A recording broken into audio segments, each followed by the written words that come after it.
Filmer un accident sur l'autoroute alors que vous êtes au volant? Ce geste peut vous coûter cher. Vous écoutez un podcast imaginé par Le Particulier, le média de référence pour mieux connaître vos droits au quotidien. Aujourd'hui, nous répondons à la question de Louis.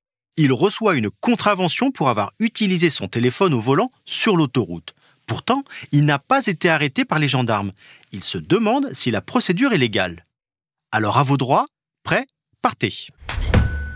La scène est connue. Un accident survient sur l'autoroute et immédiatement, un embouteillage se forme.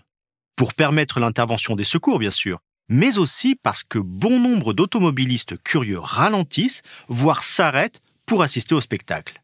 Certains décident même de filmer la scène. Certes, la curiosité morbide fait partie du répertoire instinctif de l'être humain.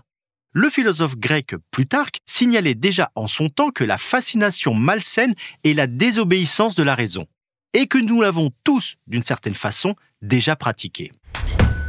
Mais au regard du code de la route, ce besoin primitif de l'homme est illégal.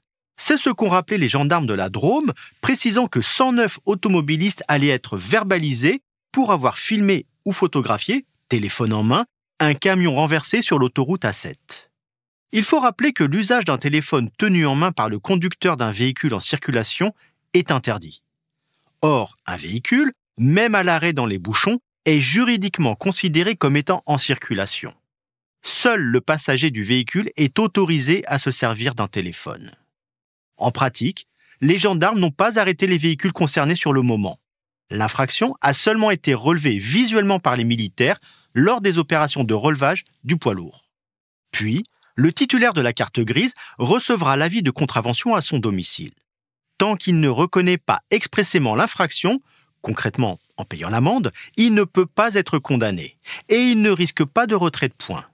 Si le conducteur nie avoir commis l'infraction, il ne sera redevable que du paiement de l'amende, au titre de sa responsabilité pécuniaire. Et s'il prouve qu'il n'était pas au volant ce jour-là, il n'aura aucune sanction à payer.